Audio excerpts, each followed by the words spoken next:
They do not need to satisfy those qualifications, those restrictions that otherwise a bank would undergo in terms of the asset quality, capital adequacy, liquidity, funding.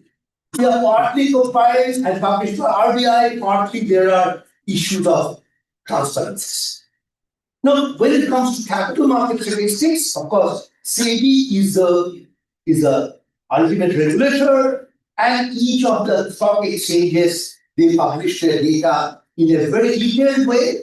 Here, often the dichotomy is how much regularly you need to have versus how much carefully and more structured you need. For example, in case of stock market, you get peak by peak data.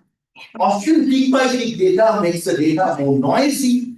Do we aspire for getting peak by peak data in terms of all other things that we do? And how much is market intermediaries and investor statistics are important because there are issues, and at any point of time, every 10 years, there has been a regularity in terms of certain irregularities in the financial system, the last being the polo problem. In case of mutual funds, yes, we have data from AMFI, the Mutual Fund Association of India. The question of assets under management, that data, how much regularly you tend to get is a question. Insurance sector statistics, you have the insurance regulator, IRDAI, then both life and non-life insurance companies. While the balance sheet data is quite available, the extent of structure, the extent of cleaning the data is much less as compared with that. And of course, the new kid in the block is the PFRDA platform. We should get the NPA subscriber base, and similarly as the management and others, the newer pension products and various others. And the newer things being the payment and settlement statistics that we get to get these days, the UPI, IFPS, NEFT, RTA, and others. We have fairly good data there, and at regular frequency we tend to get, and we have institutions like NSCI and others. Now, once we know the elephant, and of course we know there are a couple of Indian sources, how to arrive at it? Often the data compilation is like sausage making. It's like extremely dirty process which you don't want to see, but ultimately your mind will be placed at the breakfast table at the risk of annoying the biological influence. So in that sense, the data collection method often in case of financial statistics is certain regulatory terms. But regulation has its own limitation. And I described the elephant, different elements of the financial sector, statistics and financial sector, you have seen that different degree of regulation, different degree of control that the authorities have. There are supervisory reporting system. There are market microstructure data like exchanges and depository, and of course there are administrative and then survey-based data. Each of these has its own value, and increasingly I would expect the survey-based data will replace more and more the supervisory or reporting terms. Then come the challenges, and I mentioned the broadly speaking 6 challenges. One is the revision standard. How much at what frequency you do revise? For example, in money supply data, the element of cooperative bank statistics, it takes often more than a year to get the formal numbers. And it might go for at least a year and a half to have those provisional numbers. So as you understand, there are elements of timeliness versus accuracy in all such things. How much we will need real-time financial details. And particularly since in many of these cases, we look at the price statistics, namely the interest rate and others, they are almost available on a real-time basis from certain market microstructure institutions. Then the question of financial innovation. Expansion of fintech, digital lending, and crypto asset occasionally can make your standard definitions redundant.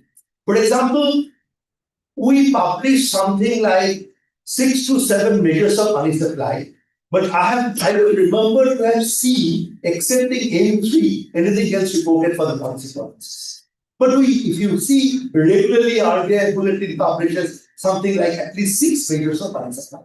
So what value do they add? Do they add researchers' value? Do they add additional values in terms of doing statistics and understanding and policy making is something to ponder with.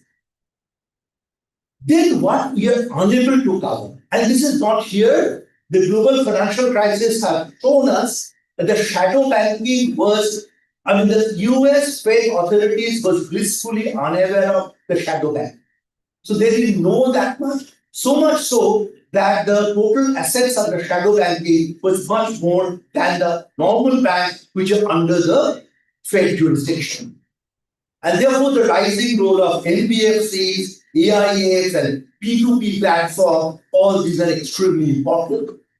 Their income to coverage and reporting gaps, and there are institutional fragmentation.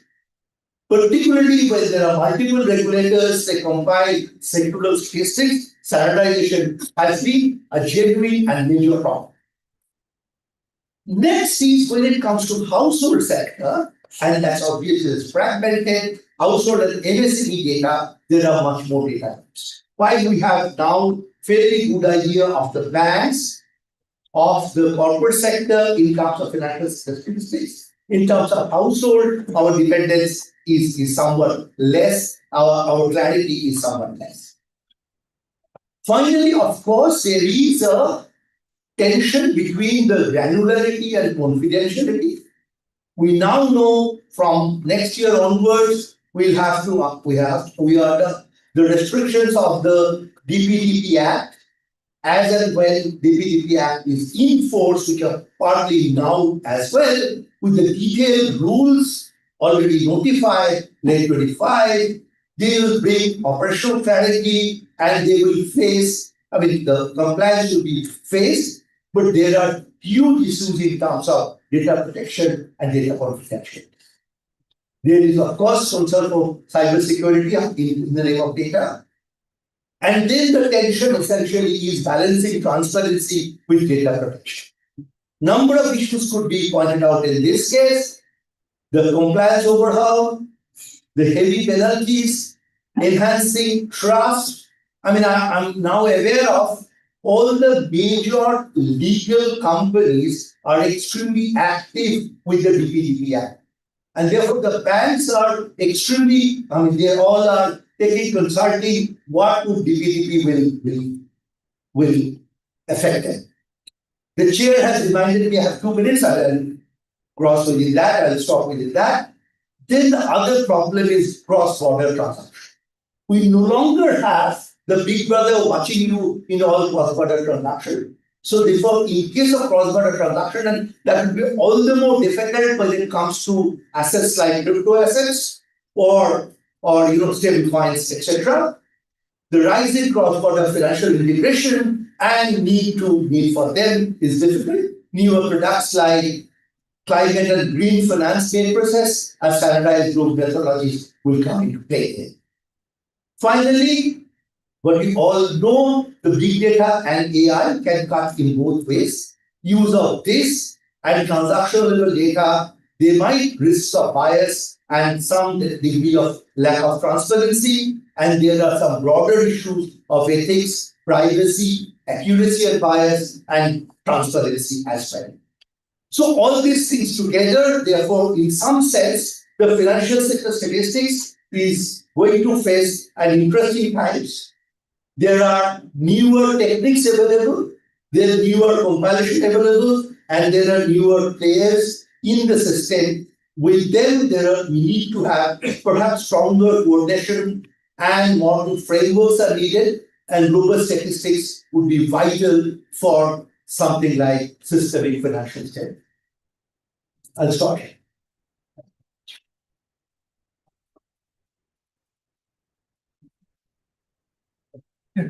Thank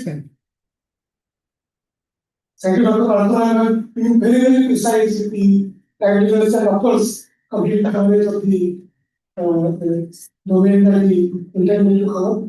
The next speaker is Mr. Snehalti Nair. He is advisor in the Department of Statistics of the Reserve Bank of India. He has been with the Reserve Bank for over decades, and he has played major role in the compilation of banking data, and he has been very active in analysis of credit risk, market risk, and other risks in the foundation resource management, the risk management. Mr. Ryan has been very active. And then he has already looked at the financial stability related issues and the issues of uncertainty, which I spoke in my early lecture, was handled by Mr. Ryan. Now, today he will be speaking on the use of statistical analysis in the financial analysis area. Mr. Ryan, please. Request you to please come back in 15 minutes.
Good afternoon.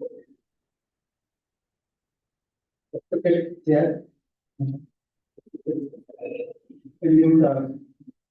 Absolutely, here. Professors and scholars and students, ladies and gentlemen. So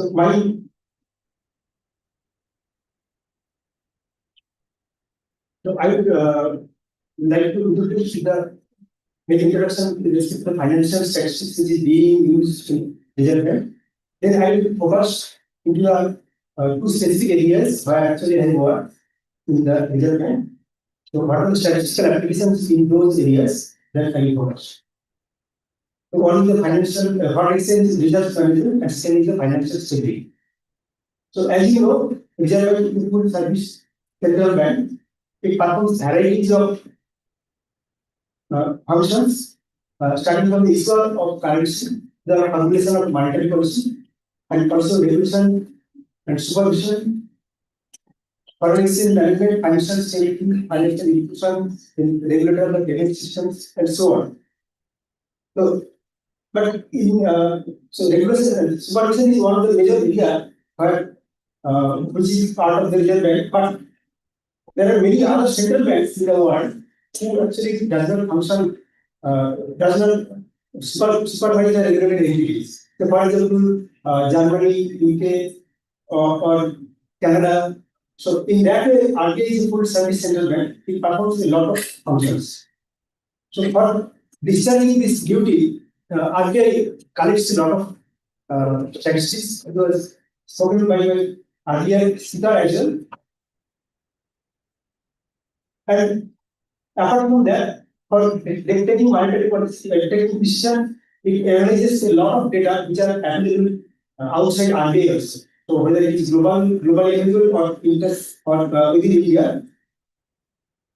So although RBI collects a lot of data, only part of gets released, and that also in the aggregate level.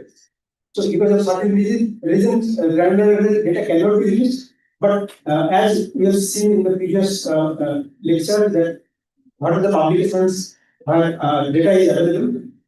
So apart from that, and there is database of Indian economy which publishes a lot of data altogether. It takes data from different types of publications, prestiges, and data releases, and puts in one concentrated place. And this DBI, the database of Indian economy, is very easy for the researchers, so they can explore it and they can download a lot of time series data. So here is the lands of the database of Indian economy. Now I'll come to the main area, first part of my focus. So as you know, foreign exchange reserve is the foreign currency for the international financial assets for the gold, which are in the control of the Reserve Bank and which can be used in the case of necessity, like balance of payment crisis. Now, as this is the purpose of the foreign exchange reserve management, it has to be kept in a safe place. So safety is a foremost concern. Second thing is the liquidity. So it should be available whenever it is required. And third is the, of course, the least priority, but not the, in the order it is the lowest priority, but not the least, that is the return generation. So if you see the sequence, SLR, safety, liquidity, and return, that is the priority or the principles of reserve management in RBI. Now, as of date, foreign currency reserve is about 700 billion, and it is an enormous amount of money. So you can see that it comprises about 3/4 of the balance of RBI and about slightly less than 1/5 of the GDP of India. And within foreign exchange reserve, the foreign currency asset is the largest part. And this foreign currency asset comprises of cash, the foreign currency cash, deposits, treasury bill, and then government securities, which are of very high quality, and these are deployed in multiple currencies. And this entire amount of money is managed by RBI, almost entirely, because small amount is given to the external asset managers. So apart from that, this entire amount of money is managed by RBI itself. And you can have information on these foreign exchange reserve management in different RBI publications like the half-yearly report or monthly review of the WSS. So as I said, that SLR, these are the principles of reserve management. So of course, most important is the credit risk, because if the principal amount is lost, then you don't have nothing to manage. So because of that, the RBI acts keep the overarching the framework for risk management, credit risk management in particular. So all the assets are, all the places where the money is invested, those counterparties and those who are those entities with whom RBI deals, the counterparties, those are selected with very strict criteria. And constantly the developments over the world is being monitored by the corresponding department. So in the usual statistic is like for the computation of expected credit loss this year and the credit value. So I briefly tell. So for example, we have the inter 700 billion amount into small assets like securities, bonds. I think so. Each of the entity has a very little amount of probability of default. So if it is distributed, the probability of default is very negligible, almost zero. If it is tabulated, the probability of default is slightly higher. So like that, you can give the asset, and for each asset, we have probability. Now we can find out from this data set that if one entity defaults, what is the amount that will be lost, and what is the probability of default of that entity. Similarly, a combination of two entity defaults, then how much will be lost, and what is the probability of such event. So like that, you can find out the distribution of the loss. And from that distribution, you can find out what is the expected value, which is the expected credit loss, and you can find out the quantity, which is the credit value at risk. Now I go to the liquidity risk, the second most important risk. So So, the huge amount, I mean, not only the result is available whenever it is required. So that's why it is very important to estimate how much can be the demand on the reserve. So the reserve demand is estimated for over different horizons like 1 month, 3 months, 1 year, and to estimate that demand, there are several models. For example, we have the data on the intervention by RBI, which is the actual sale of dollar by RBI. So if you see analyze the series of RBI intervention data, what is the maximum value of such intervention? That is one measure that it historically has not cost that much. Then similarly, if you study the distribution of that and then find out a quantile of that, that also can be thought of one measure of how much it can exceed. Generally, on such data, the extreme value theory is to be treated because it does not fit the normal distribution and it has got surprises. Then the third method can be that the demand on the foreign exchange reserve can be equal to the balance of payment issues. So you replace the net payment of net sale of dollar on the balance of payment variables. And from the regression equation, one can work out what can be the demand on the reserve. So this thing can be done for different horizons, like 1 month, 3 months, and 1 year. And how it can be managed? It can be managed by arranging the asset in particular order. For example, if you keep your asset in such a manner at regular interval, there will be cash flow. So that the cash flow liquidity is such that it will take care of this demand. That is one way. Second thing is that you can put part of that in the US Treasury, which is very liquid. So even if your cash flow liquidity is not so much, you can sell the Treasury and generate a lot of liquidity. So a combination of cash flow liquidity and a market liquidity that will help to manage the liquidity demand. And of course, if it is a longer horizon, there is a measures like adequacy of reserve is important, and adequacy of reserve can be in the latest there are so many methods like IF reserve adequacy metric, there is insurance model, or also we have the in-house model which are for 1 month or 3 months, and they can load up for 1 year or longer horizon to find out the adequacy of reserve. Then we come to the markets. Okay, sorry, optimization. So optimization is one of the essential, a very important thing in reserve management because you have reserve which is in multiple currencies. So what should be the optimal mix of the currency? Or even for a given currency, what should be the maturity distribution? So for that purpose, one can use the optimization technique. Generally, Markov optimization, which is the mean variance optimization, that can be used or a variation of that. And there is little bit more advanced version of that called black determinant model, which starts with a equilibrium, market equilibrium, like you can imagine about Sensex, which is the market benchmark. So you start with that, and the investor may have some view on that. Suppose I have the view that Reliance will outperform the some other share. So it can be a view in respect of the relative sense, or it can be say I have a view that Tata share will generate this much of return. So that means there can be view which is in the relative sense, or it can be absolute sense. So on the market equilibrium, you can impose your view and make a slightly deviation. So that is called the black determinant model. Now I come to the market risk. So market risk because so market risk here is your interest rate risk and foreign exchange risk. So one can build up some scenario that if there is a yield movement of certain extent, how much will be the impact on my bond portfolio? Or if the cross currency movement is this much, say pound depreciates by certain amount, then what can be the impact on my foreign exchange portfolio? So there can be some scenario analysis.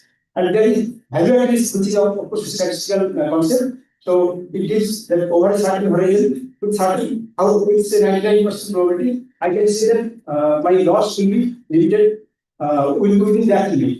So that's the value added risk. And conditional value added risk is that if the loss exceeds the value added risk value, then what will be the average amount? Because when it exceeds the value amount, it can be anything. But conditional value added risk is the average amount. So this portfolio of foreign exchange reserve is deployed in multiple currency. There's so many assets, so several thousands of assets. For such a portfolio, how to compute the evaluators is a challenging thing. So we started with the Economics 1995 methodology, which is called risk matrix, and then we made a lot of improvement over that by taking the latest developments from Julian's book or the Carol's book, and then we built up a in-house model for computation of the evaluators. And you can imagine that the risk factors which are there is interest rate risk. So for example, in US market, there is up to 10-year maturity, there are several key points like 3 months, 6 months. Yeah. So several maturity points are there. So those are the risk factors. Similarly for pound sterling portfolio, for euro portfolio, for other portfolio, there are several risk points on the yield curve, and similarly the foreign exchange risk. So for computation of value risk, we require multiple risk factors. The performance measurement is nothing but the return generation. So when you are investing, you are making some investment, how much return it is generating. So that is the performance measurement. And in case of a fixed deposit, I invest some amount, then at the maturity I get some amount. So the return is very simple. So which is some classical mathematics. But in the case of foreign exchange retail portfolio, there are so many cash flows happening, so many activities happening. So in such case, there is challenge in computing return. The method what is used is the modified DC method. And of course, this return generation, what is the return generator in the portfolio, how it compares to the benchmark, and so those things are very important for the top management. And also there is information ratio, the measure which is actually the excess return divided by risk. Similarly, Sharpe ratio also is another return excess return divided by risk. So there one can compare with the CD, the coefficient of variation. So it is actually reciprocal of the coefficient of variation. But in case of financial stability, which is a half-yearly report, already the chair of the session has described about that. The signature analysis of that is the macro stress testing, and so it is actually not only a structural model, it has got a lot of statistical analysis involved in this. The main purpose of this is to predict the capital ratio over 1.5 year horizon or sometimes over 2 year horizon. And there are generally two scenarios are seen. One is the adverse scenario 1, adverse scenario 2, and apart from the baseline scenario. And these two scenarios are generally some adverse position. So if the economy goes in the other way, then how the banks are positioned. So there are a lot of structural model and the regression model are used. Then I will almost near my ending slide. So so it is already told that there are several indicators that are used in the financial stability report. I tell about three different indicators, like one is the banking stability indicator, which gives the overall assessment of the banking system in India. So we can see that the risk is declined. So lower values, lower risk. So it is this indicator is created by combination of several parameters that are given here. Now, the statistical problem what is involved here is which of the variable to be selected. So, for example, when it comes to the capital ratio, there is CRA, as well as there is CET1 ratio. So, which one to select? Similarly, whether it is a GNPA or NNPA. So, there are multiple ratios. Out of those ratios, how to select the best ratio? That is a statistical problem. And what should be the ideal weight for it? So for this actual correlation analysis or the principal component analysis or such type of things are helpful. Now the last point is the ordering of the multivariate variable. So if I have a single variable, I can simply arrange it into this decreasing order. But if I have a vector of simple two variables, I cannot order it. So there is a lot of problem in ordering. So that's why people go from a multivariate to a single variable term by aggregating the variables. So like one can take the Z score from each of the variables, then take average of that, or one can take empirical distribution out of the component variable and take average of that, and then somebody can use the minimax. So this every variable is adjusted for the minimum and maximum, and then average is one. So there are different methods for aggregating in the case of multivariate observation. And so that is also the statistical challenge. And so using that, apart from the BSI, We also compute the NBSI, which is for the non-banking sector, and FSSI, which is for the overall financial sector, but is stress indicator for the overall financial sector. Thank you.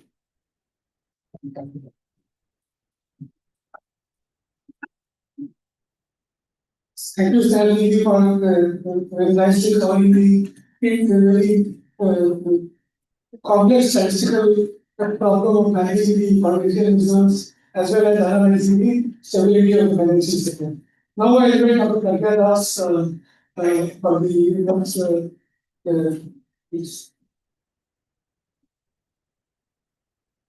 for the next part of the session. He was the advisor in charge of the financial policy department of the Reserve Bank of India, and in that capacity she was the secretary of the monetary policy committee. She has been a career central banker and she has done a lot of work on banking system, the bank notes, the digital economy, and she has now started looking at the newer where in the market that is the crypto assets, and I invite her to be on it.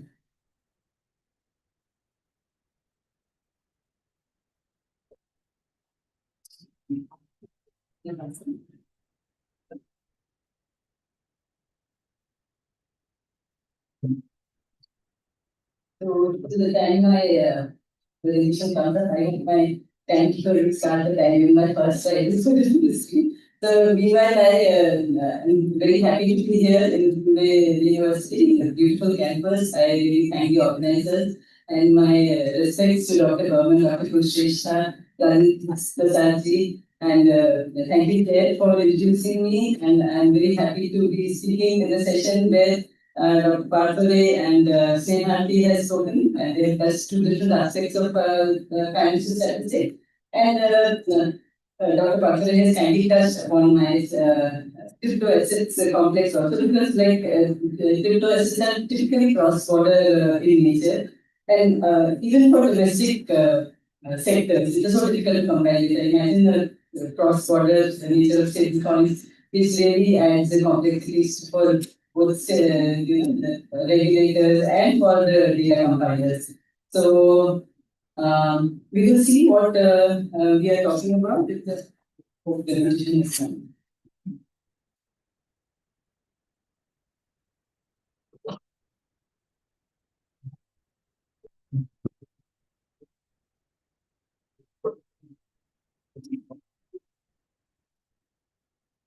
Let's state on jump on to stablecoins. So we are talking about stablecoins today, focusing with the crypto asset sector to the stablecoin aspect of it. So basically, crypto assets we know are the assets which are developed on cryptology. So they are and they function on distributed ledger framework, typically blockchain. And so that is the similarity between stablecoins and crypto assets. But crypto assets, you must have heard about bitcoins and Ethereum, and you know they fluctuate widely. So how are these stablecoins set up in that context? So stablecoins are also crypto assets, but they are stable. So what does stability mean? Stability means that they are pegged to some assets, and that peg is almost one-on-one, and which brings them stability. So how do they differ from the other cryptocurrencies that are there in the market, which are generally unbacked? So that is one difference, that they are unbacked, whereas stable coins are stable because they have some backing. And because the bitcoins and others crypto assets are unbacked, they are very volatile. And this being pegged to some particular asset, typically it's US dollar. Most 97% of the stable coins are pegged to US dollar, which also brings another kind of an issue. So it is less volatile, and one has a backing, one doesn't have a backing of this thing. And secondly, crypto assets are not issued by a particular issuer. Anybody can mine it within the framework, within the distributed ledger framework for distribution and for mining. There is no single issuer for crypto assets, whereas if it is stablecoin, it is an issue, it has a single issuer, and it is backed by some kind of reserve assets. And generally, the crypto assets are used for investment or for speculative purpose, whereas the stablecoins are used for payment and trading bridge. So what are the assets since it's stablecoin? What are the assets? Because that large amount of it is US dollars. It's 97%, not the other number that I was saying. So what is the remaining part of this? So essentially, there are two major stablecoins which are there in the system. One is USDT, it's called USD Tether, and the other is USDC, USD Coin, which is the other second popular stablecoin in the system. And they have a backing of deposits bank or short-term US Treasury, both of which are very liquid on an average. The maturity, average maturity value of this maturity period of these assets is 14 days. So they are very liquid assets. And they have also some reverse repo which are collateralized with US securities as the asset. And they also hold deposits in some other financial institutions. So we see the panel on the left. It shows that the crypto stablecoin market, the blue shaded region is the USDT, which we talked about, and the red one is USDC, and we see that the remaining, the green portion is very minor. So largely it is these two stablecoins which capture the market, and the market has really grown very rapidly. It has almost doubled in the last 2 years, and the current volume is of the market capitalization is $300 billion, which is huge. And the growth is has been very rapid. And on the right hand, we see that though this has risen very fast, it is still of the total crypto market, it is just 7%. So the blue line is the all the other crypto assets, which is roughly $4 trillion, more than $4 trillion, whereas this stablecoin is 300 billion. Notwithstanding the size of this crypto assets, they are huge. Their cross-border flows are much larger than the other crypto assets. So we saw that in 2022, the blue and red lines which are there, they overtook the crypto assets for cross-border transactions. So now they have a very significant role in cross-border transactions, and if we see the volume, the volumes are like there is 300 billion, but if you see cross-border payment flows, they generate a flow of US dollar 1.5 trillion. It's a huge amount of flow that they are generating as compared to the other crypto assets in the market, even though their presence is very small. Like overall cross-border flow is roughly 1,000 trillion, one quarterly or something. But so their overall presence is significant, but the pace at which they are moving, this particular sector needs a very specific attention. And if we see this chart, the sharp increase is the investment. Where is this flow going to?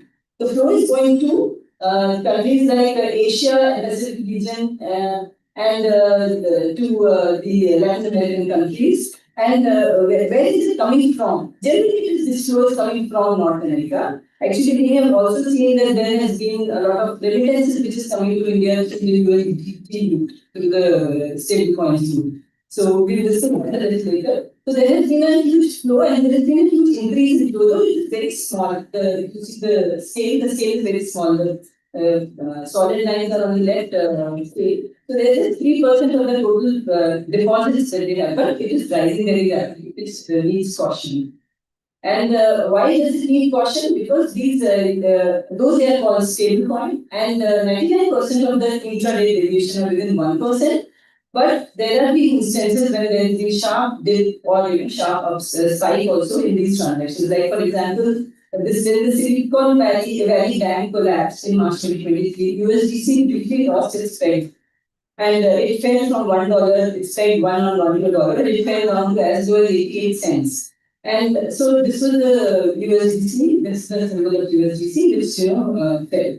So there is vulnerability. So if the countries which are investing heavily into this asset, then that means care.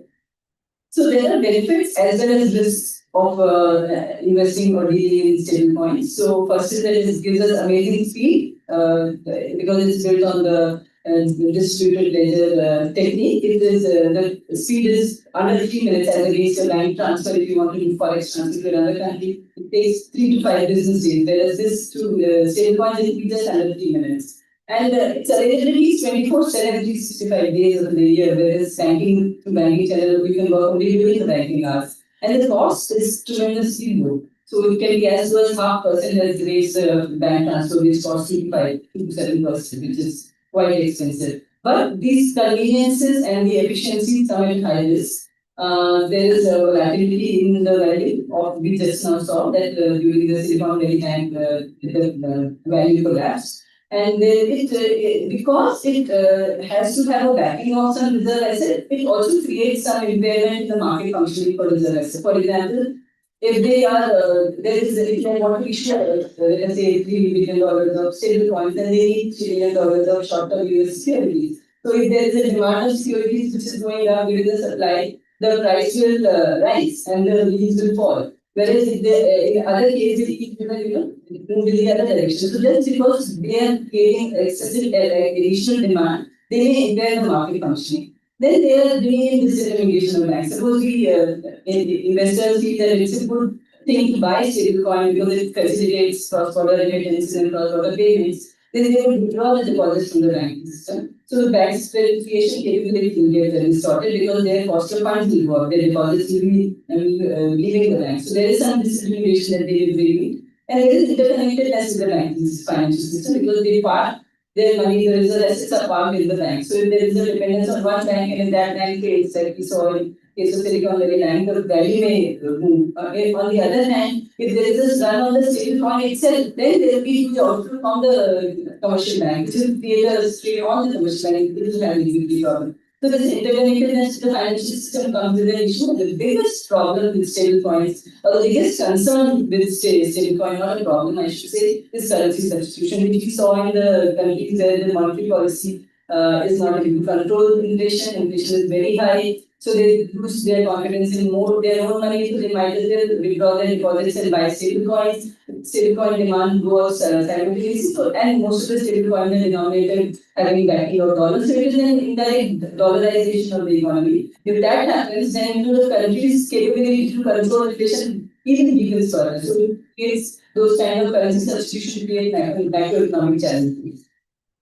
And so since this is growing so rapidly, there is a scramble for regulating this particular sector, the crypto sector and stablecoins in particular. So, but we see that there is huge fragmentation in the regulatory framework around this thing. The countries are even with who can issue stablecoins, there is no consensus. Some countries are saying it should be banks, some should say banks cannot issue. The UK doesn't allow banks to issue stablecoins, whereas Japan and EU, they want the licensed entity to issue stablecoins. On redemption, also there are no unanimity. There is some say that it has to be at par, some say it has to be at a particular rate. So on redemption, there is no uniformity. On reserve maintenance, how much reserve need to be maintained in which kind of format, there is no harmonization. So there is huge fragmentation of regulatory control. But there are countries like UAE, for example. It has already put in place a virtual asset regulatory authority, a separate authority which is going to regulate this, particularly pertaining to all the crypto trading that is happening involving Dubai. So they have already put it in place. So their regulatory framework has already been put in place. There are countries like Japan and Taiwan which have recognized self-regulatory organizations. They have not put a regulator, but they have felt the need of putting a self-regulatory organization, so they start regulating themselves before they are regulated by the authorities. So how is this crypto asset framework sector functioning in India? So let's see how the size is. Then India hosts around 1,200 virtual digital assets or crypto assets, and it is the second largest global developer base. Around 70% of the world's virtual digital assets are developed in India, the technology aspect of it. And it is ranked among the top nations in VDA adoption consecutively for three latest years, 23, 24, and 25. This is by Chain Analysis. Chain is the company which hosts, which issues the USDC coin, the stable coin. So they rank us among the top nations in VDA adoption. And we have two exchanges, the reports of which I have referred here, CoinSwitch and CoinDCX. They report where they are issuing all the digital assets are bought through those exchanges or traded in those exchanges. They have given this information that tier 2, tier 3, and tier 4 cities are driving this growth. So it is across Bharat. With among the states, UP is leading, Maharashtra, Karnataka are following. And it is led by young demographics. So 26 to 35 years age group of investors are putting around close to half of the total investments in the sector. And women participation is not insignificant. For the country as a whole, 12%. And in Andhra Pradesh, women are very enterprising or risk taking. Their participation is 59%, so it's huge. And saving point within this overall is very small, but again, it is rising very rapidly, so it needs attention. So, what has been our policy, government policy with respect to this? Has been that in 2021, the Ministry of Consumer Affairs asked all the companies who are investing in digital crypto assets to declare how crypto assets they are holding in their balance sheets. Then the government of India in 2022 defined what is a virtual digital asset. It defined in the Income Tax Act and it has applied a tax of 30% on income from dealing in crypto assets and a 1% tax deduction at source on dividend. So it is a recognition of the sector. In 2022, the Advertising Standards Council of India, in very explicit terms, has said that they must carry a prominent and unmissable disclaimer stating that the products are unregulated and carry high risk. They cannot use children for promoting these products, and they have restricted language that downplays the risk and promises easy money. So they have put some regulation. And then in March 2023, complaints against the media sector are brought under the National Cybercrime Reporting Portal, where the telephone number is 1930, where you can report crime. So even the virtual digital assets have been brought under that umbrella. Then under Prevention of Money Laundering Act, the visual asset service providers are mandated to conduct customer due diligence. So without authorized KYC or etc. cannot deal in there. So they are asked to exercise customer due diligence, maintain records and report suspicious transactions. And then in 2025, recently the budget mandates crypto assets reporting by entities like exchanges. They have mandated, they have to report how much exchanges are being traded to them and who's investing in those exchanges. And recently, I think in the month of October, the Finance Minister acknowledged the transformation led by the virtual digital asset sector. And she said that countries have binary choice. Adapt to the new monetary architecture or risk exclusion. So basically, government has is moving in the direction of trying to regulate this sector, or at least hoping to do so. So let's see how is the other regulator, the Reserve Bank of India, looking at it. So in 2018, Reserve Bank of India banned all the regulated entities, including banks and non-bank finance companies, to deal in virtual assets. So there was a ban put on all these regulated entities for this aspect. But in 2020, Supreme Court set aside this circular. They said, no, you cannot ban it because you do not know what is the risk you have what loss has been met by these entities. So that is why 2020 Supreme Court set aside this circular. In 2021, because the circular was set aside and banks were not prohibited to deal in virtual assets, the Reserve Bank told the banks and non-bank finance companies that you continue to do due diligence on customers who are dealing in virtual premises. So then, in 2022, the DG of Reserve Bank of India, Shri Ravishankar, he talked about crypto assets, and he said that crypto assets bypass regulated financial system, and he said that they are actually Ponzi schemes, even worse than that, he said. And they undermine the KYC, anti-money laundering, and combating financial combating financing of terrorism, CFP Act regulation. So they say that he said that these particular corporate assets, they undermine these regulations and they potentially penetrate anti-social activity. And they threaten currency and monetary and banking system, which is through this, which we discussed a while back. So he said, he reiterated that cryptocurrency should be banned in India.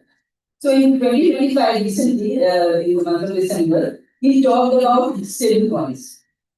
And he mentioned that stable coins, in addition to all these risks associated with the crypto asset, he feels that if a stable coin is working well in a country, that itself is a threat. It's not that the stable coin is not working well, but if it is working well, that is a threat. It lacks basic attributes of money. It's not money. It calls itself stable coin, but it is not money.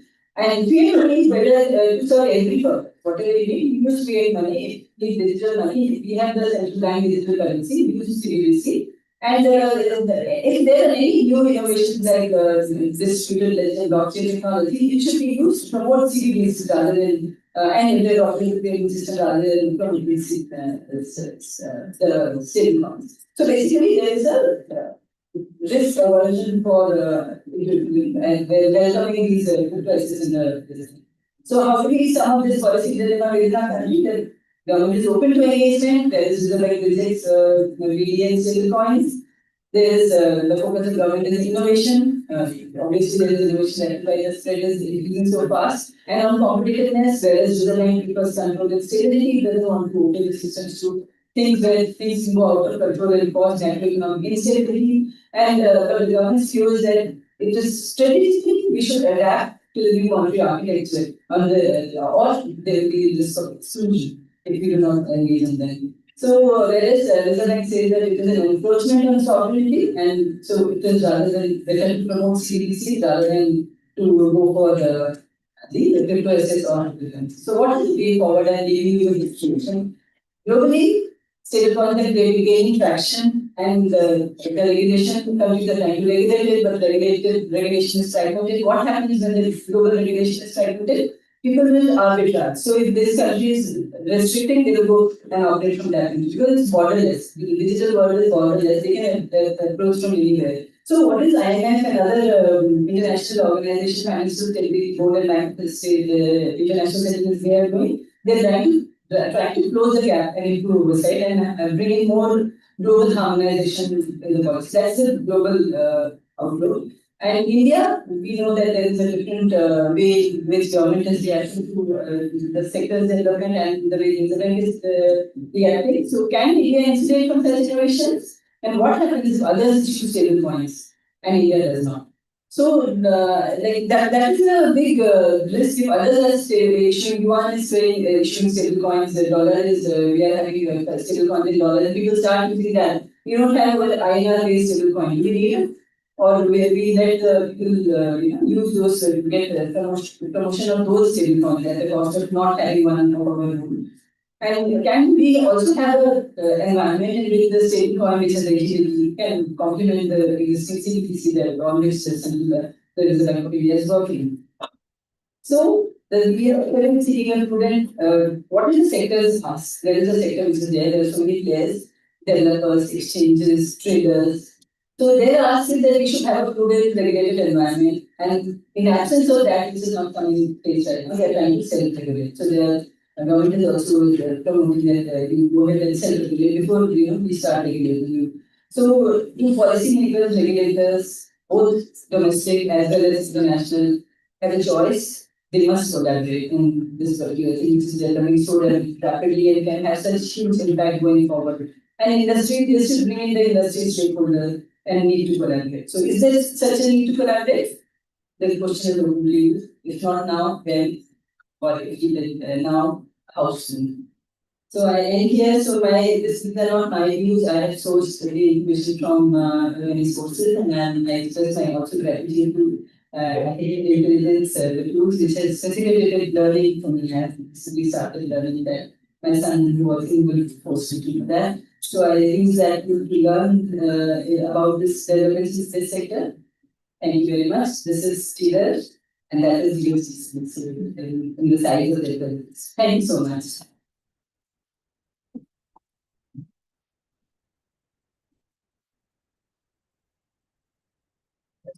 Yes. Thank you, Rajesh, for very illuminating. So now I call upon to eminent experts, Dr. Nibandam and Dr. Session, to have a discussion on these three topics that were discussed by Dr. Martha, Sinati, and Pradesh. And just a reminder to my senior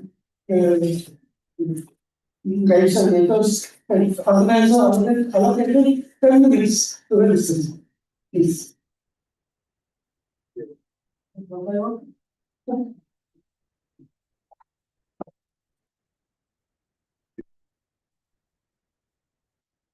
A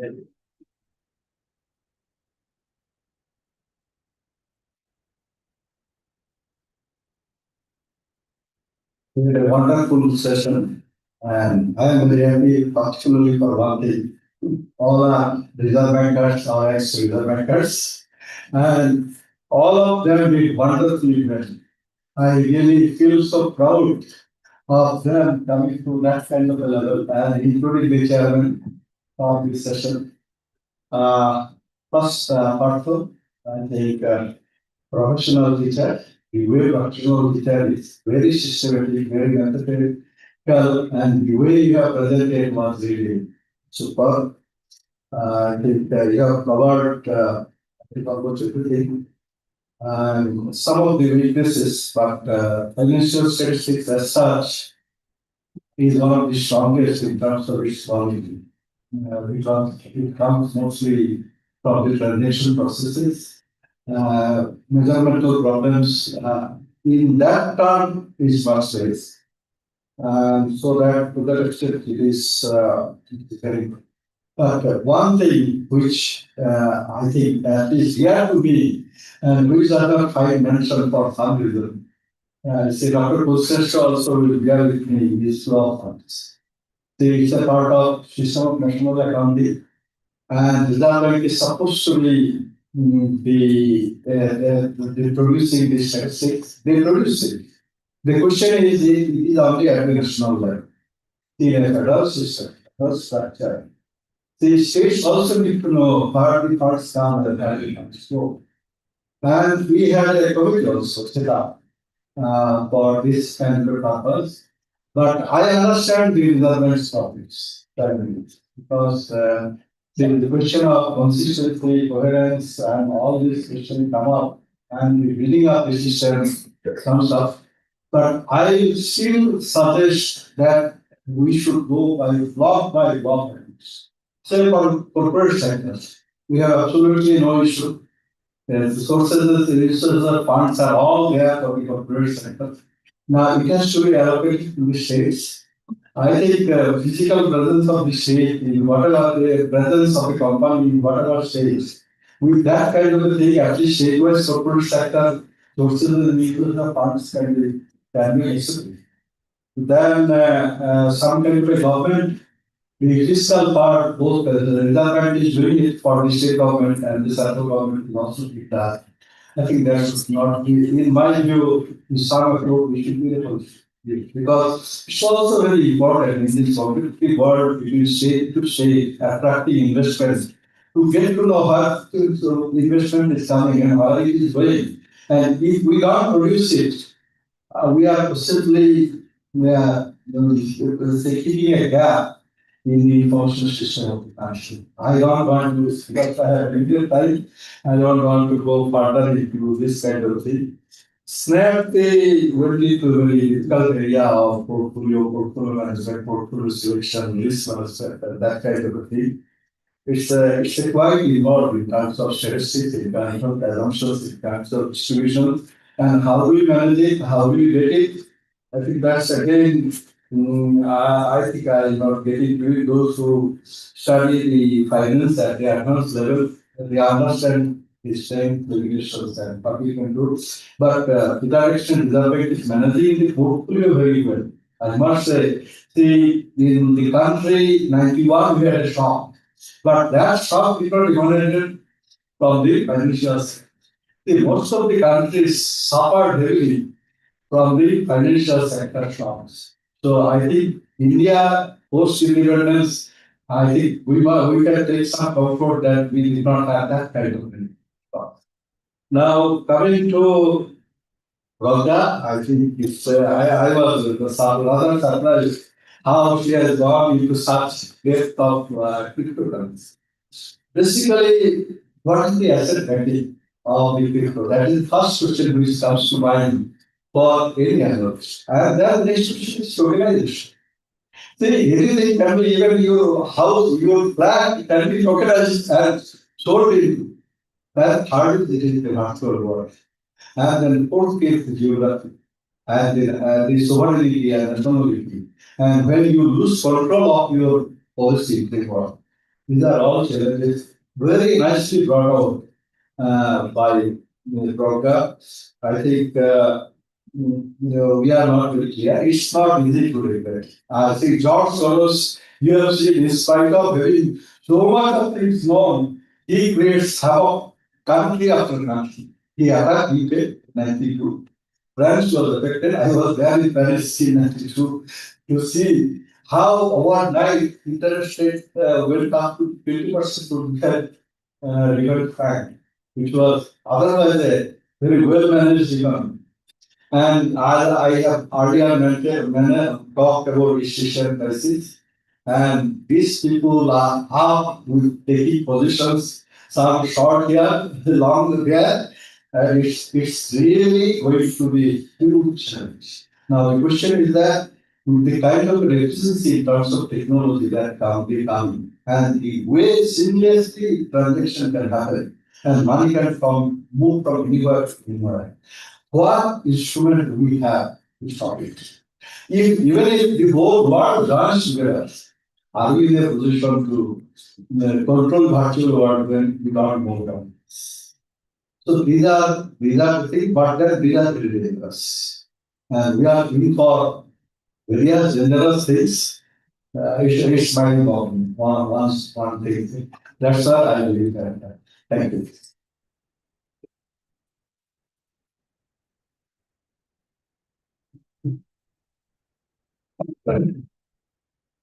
So I'm here again. I think I had hardly anything to add to the discussion, but still I thought there is something which I need to tell not the experts but the young researchers because there is a lot of scope to write thing and give papers in the next year financial statistics session at this conference level.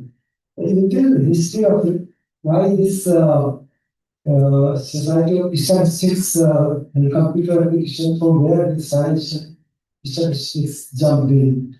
And the culprit behind it perhaps me.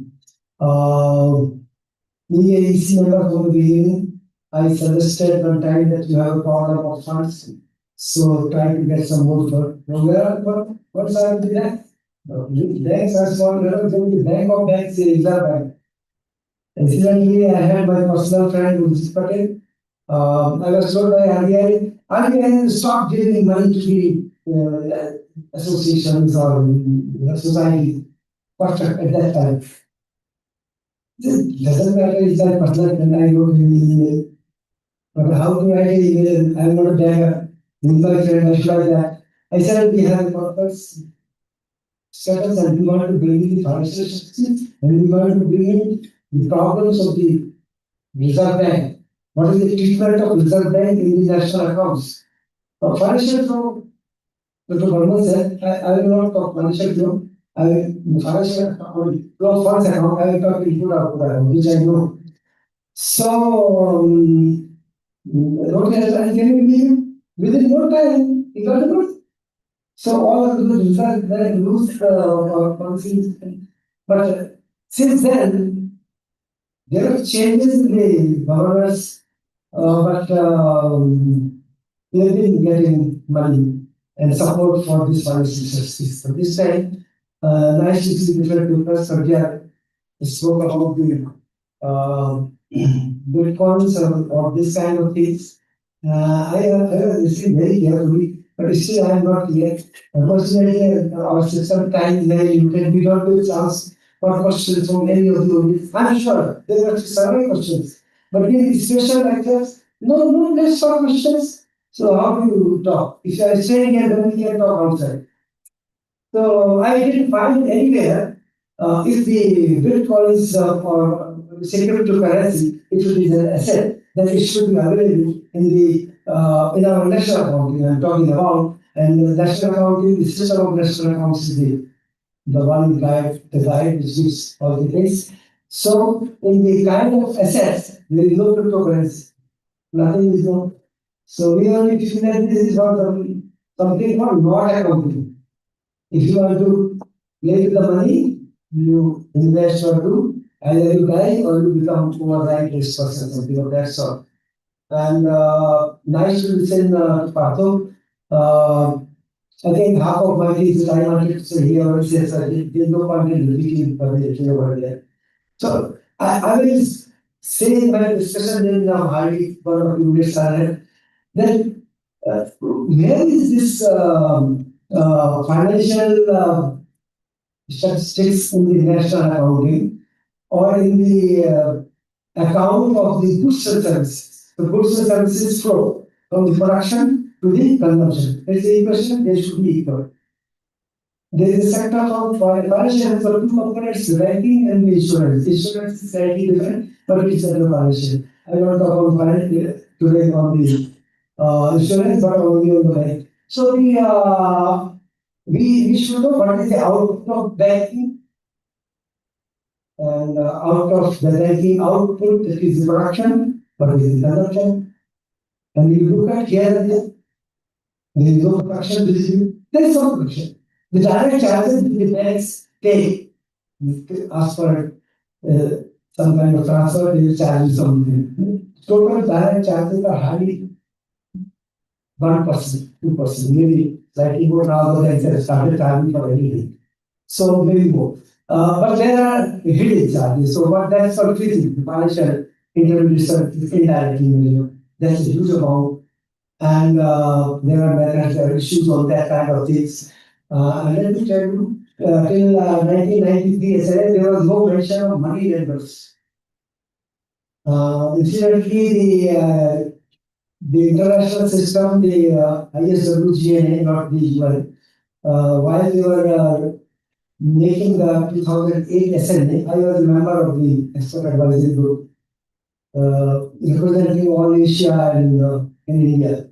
Other all white people, only me as a black fellow. So I thought, let me put something different than used to do. So I talked about money lenders and you are not having this thing. They said, what are you talking? Money lender is not an economic activity. The professor, there is only another professor.